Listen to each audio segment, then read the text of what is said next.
हे भाई, अगर मेरी प्रार्थना समझ पा रहे हो तो समझ लो, कातव कांता, जिसे तुम अपनी स्त्री समझ रहे हो, पत्नी समझ रहे हो, पीछे कौन थी, आगे कौन रूप में जाएगी। वर्तमान में वो जीव स्त्री शरीर प्रारब्ध के अनुसार प्राप्त करके तुम्हारे कर्म के भोग के लिए उपस्थित है। वो अब उसे तुमने अपनी पत्नी मानकर गाढ़ आसक्ति कर ली तो नवीन दुर्गति तैयार हो गई। कौन है वो तुम्हारी, जानते हो? नहीं परिचय, कुछ वर्षों का परिचय और इसे सत्य मान लिया। और जहां वो परिवर्तन नाशवान दृश्य जगत का एक दृश्य, ये शरीर परिवर्तित हुआ, नाशवान शरीर का परिवर्तन प्रतिपल हो रहा है, तुम समझ नहीं पा रहे, पर समझा तब जाता है जब वो मृत्यु को प्राप्त होने का समय आता है। तब समझ तुम्हारी किसी काम की नहीं रहती। मन पछितई है अवसर बीते। सुत बनितादि जान स्वार्थ रत, ना करो नेह सभी थे। स्नेह मत करो, स्नेह प्रभु से करो, प्रभु का भाव रख कर करो। कहने की कास्तव तनया, ये जो तुम्हारे पुत्र रूप में आया है, ये कौन है जानते हो? तुम्हारे कर्म का भोग भोगाने के लिए वही भगवद अंश आया है। ये कुछ समय के लिए आया है। शुभ कर्म तो वो सुख प्रदान करेगा, अशुभ कर्म तो दुख प्रदान करेगा, लेकिन वो तुम्हारा नहीं है। आप उसका परिचय नहीं जानते जो पुत्र रूप में आया हुआ है। स्थिरमति रेतन मृति मनुगणया, तुम्हारी बुद्धि स्थिर नहीं है, इसीलिए तुम समझ नहीं पा रहे कि, गणना नहीं कर पा रहे हो कि तुम्हारी एक एक श्वास व्यर्थ में नष्ट हो रही है। आखिरी श्वास, अहा किमद्य ना पश्यसि मरणम, क्या तुम देख नहीं पा रहे हो कि तुम्हारी श्वासें कम हो रही हैं, तुम मृत्यु की तरफ जा रहे हो। तुम्हारा शरीर कभी भी अचानक छूट सकता है। ऐसा नहीं कि आप वृद्धावस्था में ही जाकर मरेंगे। तो पर वृंदावन मिहि शरणम, फिर भी तुम वृंदावन का आश्रय वास स्वीकार नहीं करते, सत्संग का अनुसरण नहीं करते, आचरण में नहीं उतारते, निरंतर नाम जप नहीं करते, तो किस भूल में तुम पड़े हो? तुम्हारे पास पत्नी है, पुत्र है, संपत्ति है, इस भूल में, ये तुम्हारी नहीं है। कुछ समय के लिए तुम्हारे प्रारब्धानुसार ये संयोग बना है, बस बिछुड़ जाएगा, इसे तुम रोक नहीं पाओगे।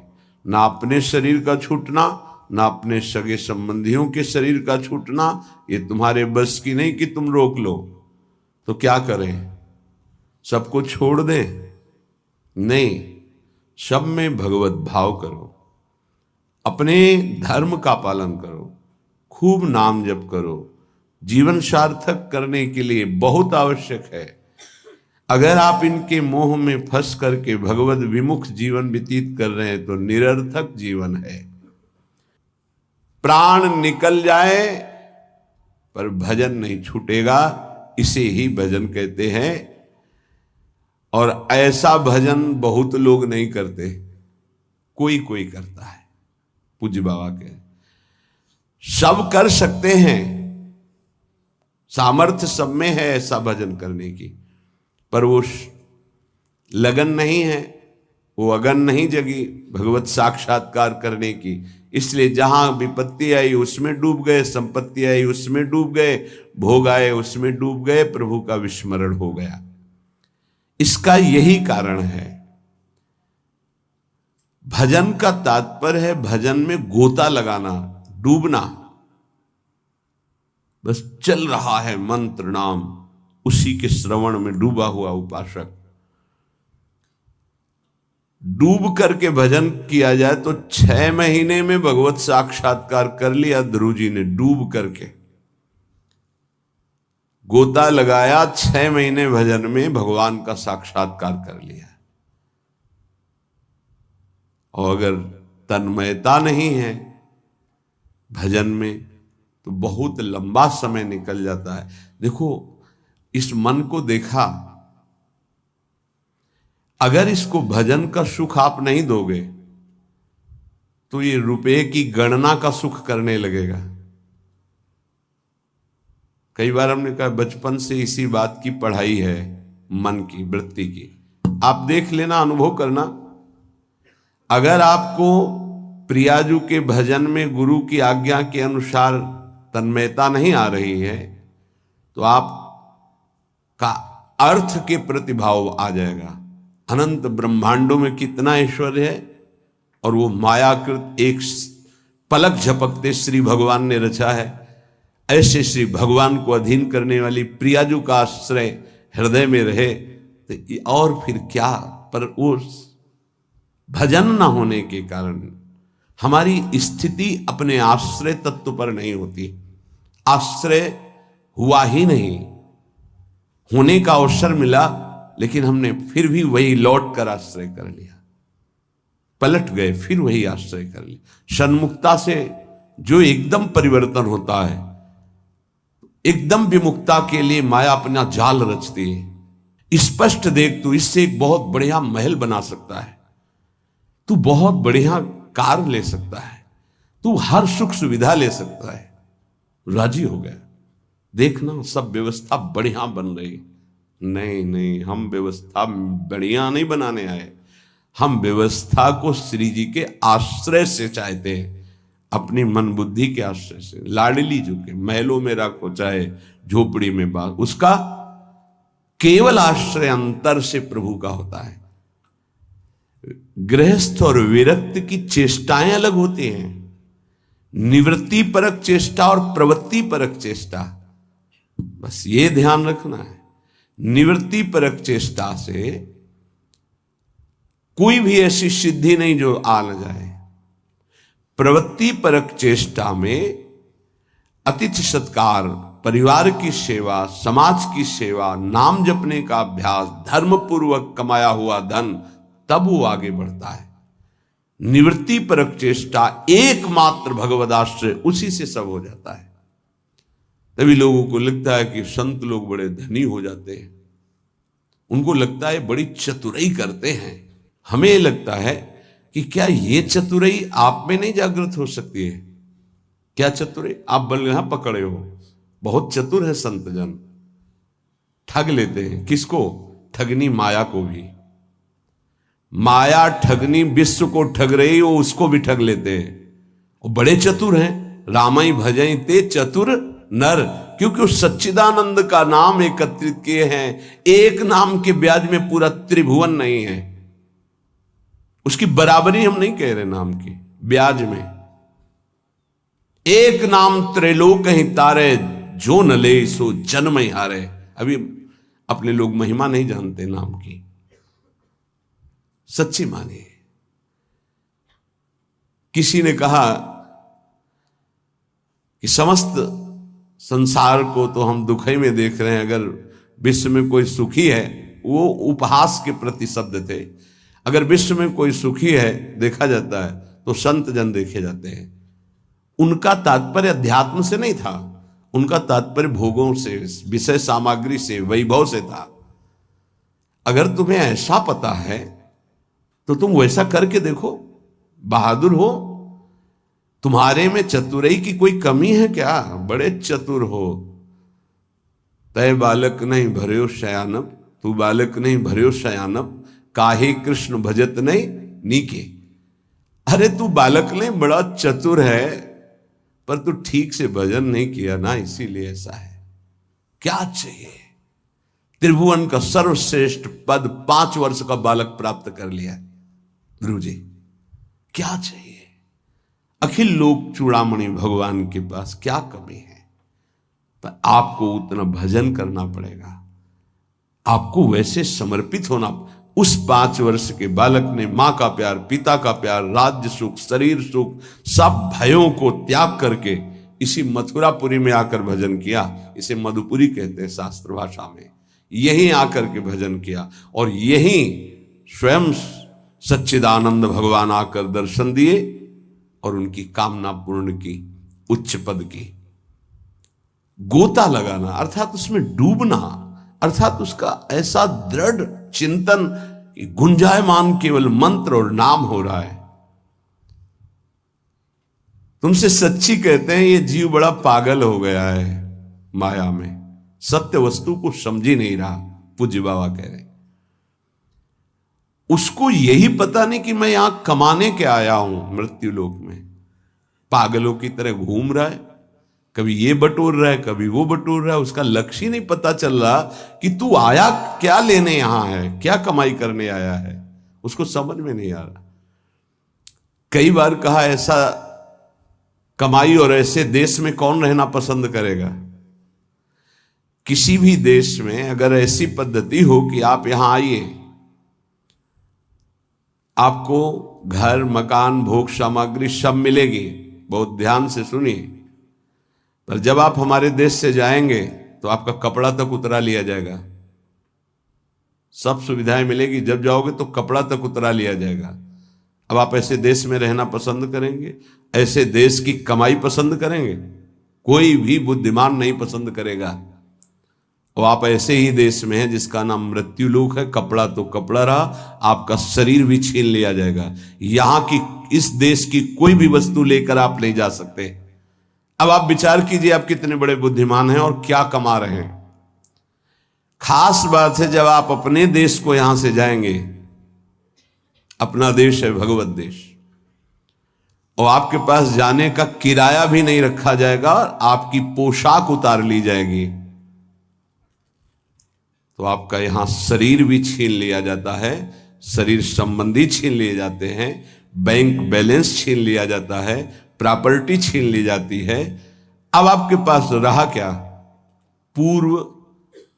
पूरे जीवन में जो पाप और पुण्य कर्म किए, पुण्य तो कोई बिरला ही कर पाता है, नहीं पाप ही होते हैं। अगर पुण्य हुआ तो उसे बचा नहीं पाता है, वो चार लोगों से कहकर खाली हो जाता है, पुण्य नष्ट हो जाता है।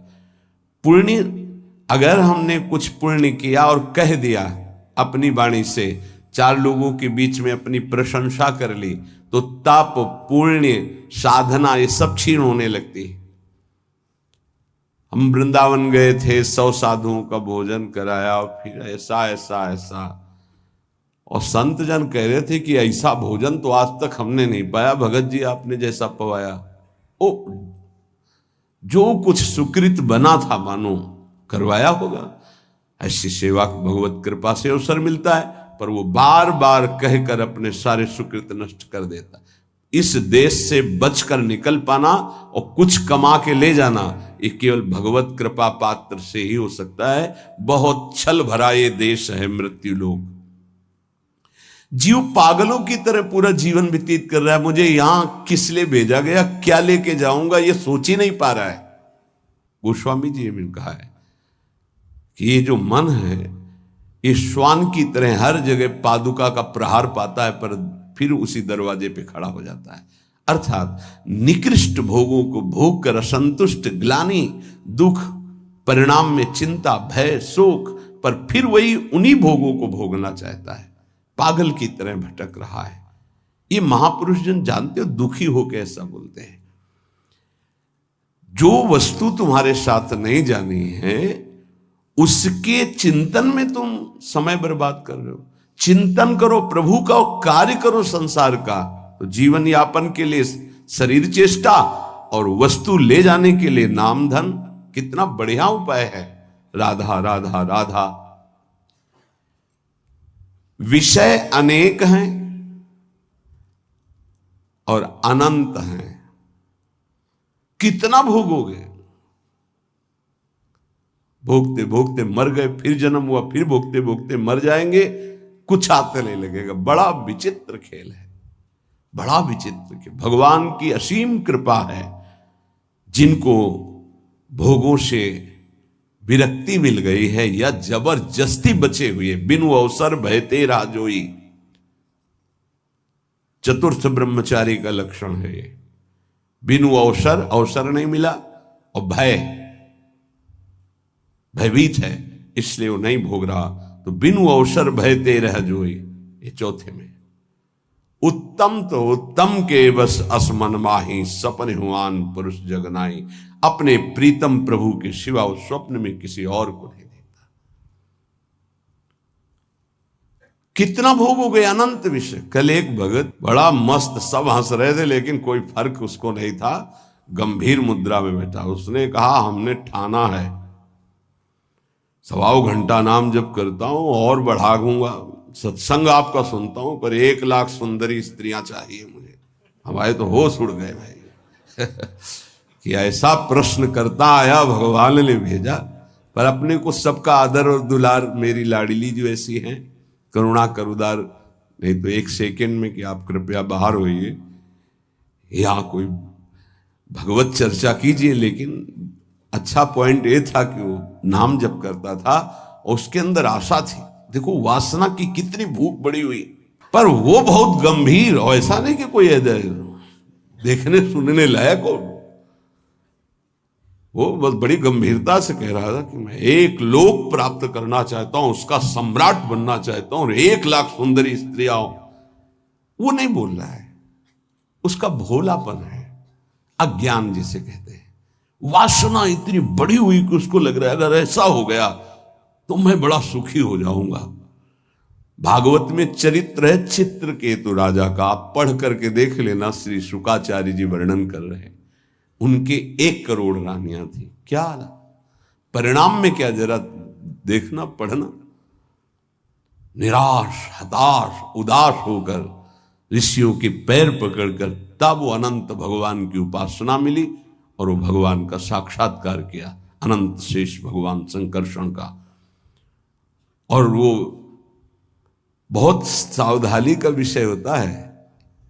ऋषियों की कृपा हुई, पद मिला, भगवान संकर्षण ने उन विमान पे बैठ के भगवान शंकर के पास गए। विमान पे जहां सनकादि जो है अपने श्री चरणों से नंगे पैर चल कर जाते हैं और प्रणाम करके नीचे बैठ करके सत्संग करते हैं महादेव जी से, वो सब बैठे हुए भी थे और ये सीधे विमान से ही गए। विमान में बैठे बैठे आकाशचारी विमान।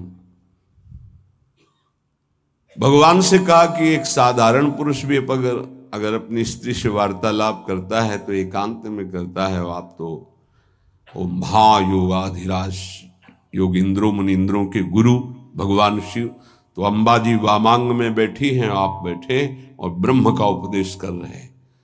उनका ये क्या हूं, सब ऋषि आश्चर्यचकित हो गए कि ये कैसा। तो अंबा जी ने कहा अच्छा तुम्हें वरदान मिल गया है, विमान मिल गया है, तो तुम जगत गुरु भगवान शिव को उपदेश करने आए हो, मतलब आसुरी प्रवृत्ति तुम्हारी बढ़ रही है, तो इसका शासन करने के लिए तुम्हें दंड विधान चाहिए। प्रभु तो करुणामय है, वो कुछ बोलेंगे नहीं, इसलिए हम तुम्हें शाप देते, जाओ असुर भाव को प्राप्त हो जाओ। वही वृत्तासुर के रूप में प्रकट हुए थे। तो अंतिम समय भगवान से जो प्रीति मांगी वो माता जी की ही कृपा थी। या देवी सर्वभूतेषु बुद्धि रूपेण संस्थिता, मानो मां ने कृपा करके उनको उस अहम से रहित करके पावन भक्ति प्रदान करी। ये जो वासना है ये जीव के सर्वनाश के लिए अनंत जन्मों से पीछे पड़ी हुई है। वो तो एक भोला व्यक्ति, अज्ञानी व्यक्ति अपनी बात कर रहा है। आप अंदर से देखो, ऐसी लाखों वासनाओं की परत जमा है। हमको रोज नाम जप रूपी सोहनी लगा के इसे साफ करना है। पर ये विषय अनेक अनंत, मन कहता है इनको भोग लो फिर हम भजन कर लेंगे। कभी नहीं, तुमसे सत्य कहता हूं, जितना इस मन की बात को मानोगे उतने ही प्रभु से दूरी होती चली जाएगी। और ये सिखाता है कि जलन हो रही, अगर भोग लेते हैं तो शांति हो जाए, फिर बढ़िया भजन कर लो। इसकी शिक्षा यही होती है, क्योंकि जानता है भजन के लोभ से ये हमारा साथ दे देंगे। साधक जहां उसको उसकी इंद्री का भोग दिया मन को, बस फिर वो उसको ऐसा फंसा के पटकता है कि भजन कब कहां कैसे हो रहा था सब गायब हो जाता है। और वही भोग चिंतन, वही विषय चिंतन, वस्तु चिंतन, शरीर चिंतन। बहुत सावधान। गौरांगी प्रियाजू के आश्रय के बिना तुम प्रियाजू को नहीं जान सकते, प्रेम को नहीं जान सकते, वृंदावन को नहीं जान सकते, इस महासमुद्र प्रेममयी लीलाओं को नहीं जान सकते, चाहे शास्त्र पढ़ लो, चाहे ब्रह्म ऋषियों का संग कर लो, या चाहे जितनी बड़ी साधना कर लो, उद्धव से ज्यादा कोई ज्ञानी नहीं होगा।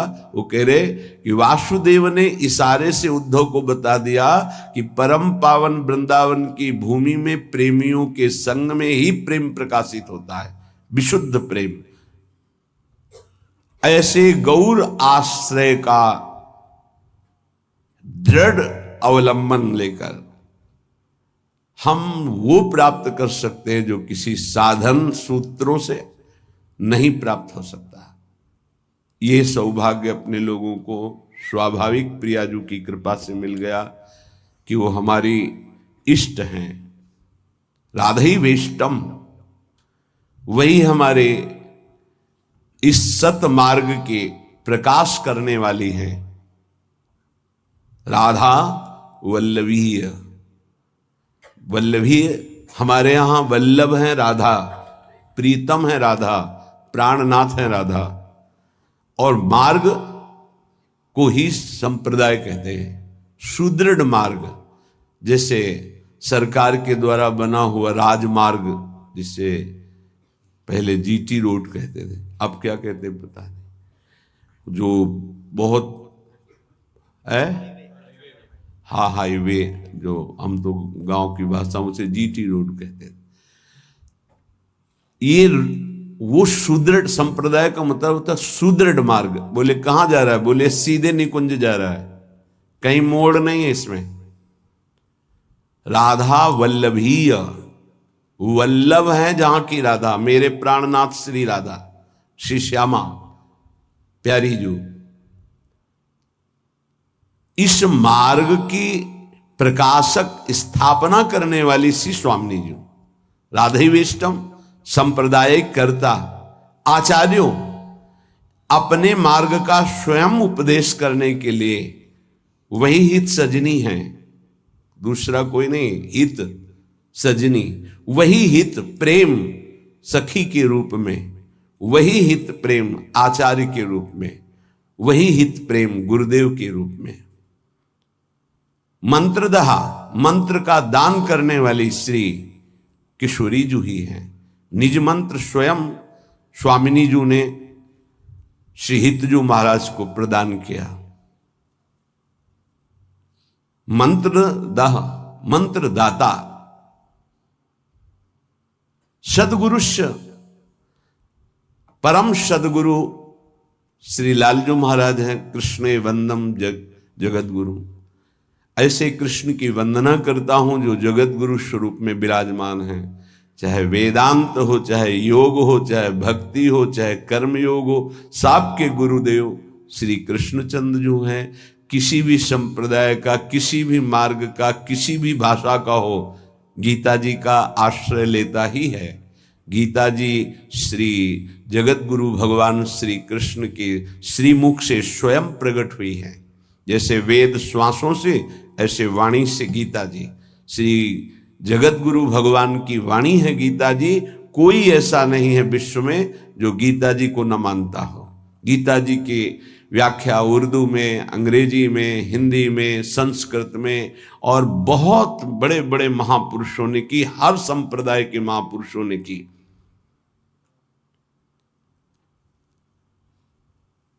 हमारी सदगुरु श्री स्वामिनी जो ऐसी हैं कि ऐसे आचार्यों को भी उपदेश करने वाले जगत गुरु भगवान को शिक्षा प्रदान करती है। नवनिवृत्त निकुंज में प्रेम की, विविध की प्रेम विलासों की, वो बाहर के नहीं जान सकते। सच्ची मानिए, ये केवल सखियां जानती है। तो इसलिए सर्वोपरि जगत गुरु पद में सर्वेश्वरी रासेश्वरी श्री लाडली जो है हमारी। राधई विष्टम संप्रदायिक कर्ता, आचार्यो मंत्रदः, सदगुरुश्च मंत्रो राधा। मंत्र भी स्वयं श्री किशोरी जो है, जो मंत्र है वो स्वयं किशोरी जो है। सच्ची मानिए, ये जो आपको नाम मिला, जो शरणागत मंत्र, जो निज मंत्र, ये स्वयं किशोरी जो है। जिह्वा पे विराजमान मेरी लाडली ही नाम मंत्र के रूप में है, ऐसे प्यार से भजो। तो गौराश्रय, बिना गौराश्रय के आप ना वृंदावन को जान सकते हैं, ना वृंदावन के महाप्रेम समुद्र रस को जान सकते हैं, ना वृंदावन की दिव्य लीलाओं में प्रवेश पा सकते हैं। चाहे आप शास्त्रज्ञ हों, चाहे जितने बड़े विद्वान ज्ञानी हों, बिना उद्धव जी से बढ़कर कौन ज्ञानी होगा? उन्होंने वृंदावन की रज को माथे पे चढ़ाया, गोपी जनों की चरण धूलि को, तब जाके उनको श्री कृष्ण प्रेम का परिचय मिला। फिर श्री कृष्ण के प्रेम में जितने भी मत वाले हुए हैं वो सब किशोरी जी के चरणों से प्रेम की भिक्षा मांगी है। किशोरी जी के नख चंद्रमणि का प्रकाश जिन गोपियों को प्रेम की ध्वजा बना दिया, वो हमारी श्री लाडली जो है। श्रीपाद कह रहे इनके आश्रय के बिना निगूढ़ तत्व इस महाप्रेम समुद्र को आप नहीं जान सकते। जहां प्रेम का प्रादुर्भाव हुआ तो ज्ञान, वैराग्य सब अपने आप जागृत हो जाता है। जैसे राजा पधारता है तो फिर उसके मंत्री, सामंत, सेना के पति वो सब वहां आ जाते हैं। ऐसे ही प्रेम राजा हृदय रूपी सिंहासन पर बैठा कि ज्ञान रूपी उसका मंत्री, वैराग्य रूपी उसका सेनापति, क्योंकि प्रेम की रक्षा वैराग्य से होती है। और प्रेम से जो ज्ञान प्रकट होता है उसी ज्ञान से भगवत तत्व का वास्तविक बोध होता है। आत्मरति जिसे कहते हैं, रति माने प्रेम। आत्म तत्व का बोध उसी को होता है जिसे आत्मरति प्राप्त हो जाती है। चाहे ज्ञान हो, वैराग्य हो या भक्ति दिव्य हो, वो सब प्रेम के पधारने पर होता है, जब हृदय में प्रेम जागृत हो जाता है। पूज्य स्वामी अखंडानंद जी महाराज ने पूज्य बाबा उड़िया बाबा जी से प्रश्न किया कि बहुत लोग भजन करते हैं पर लाभ दिखाई नहीं देता जो लाभ होना चाहिए। तो बाबा कहते हैं कि पहली बात, भजन में निष्ठा होनी चाहिए कि चाहे मर जाऊं, इतना कष्ट आवे, पर भजन नहीं छोड़ूंगा, ऐसी निष्ठा नहीं है। किसी बिरले में होती है। नहीं, जहां सामने इंद्रियों के भोग आते हैं भगवान छूट जाते हैं। हम मानते हैं भजन का प्रयास करते हैं, लेकिन जहां सामने भोग आया कि प्रभु भूल गए। आप देख लीजिए, चाहे वो भोजन हो, रसेंद्री का भोग हो या किसी भी इंद्री का भोग हो, उस समय प्रभु को भूल गए और उस भोगानंद को स्वीकार कर लिया तो ऐसे पूरा जन्म व्यतीत होने लगेगा, पर आपको भगवत साक्षात्कार नहीं होगा। जो लाभ मिलना वो बहुत दूरी हो जाएगा।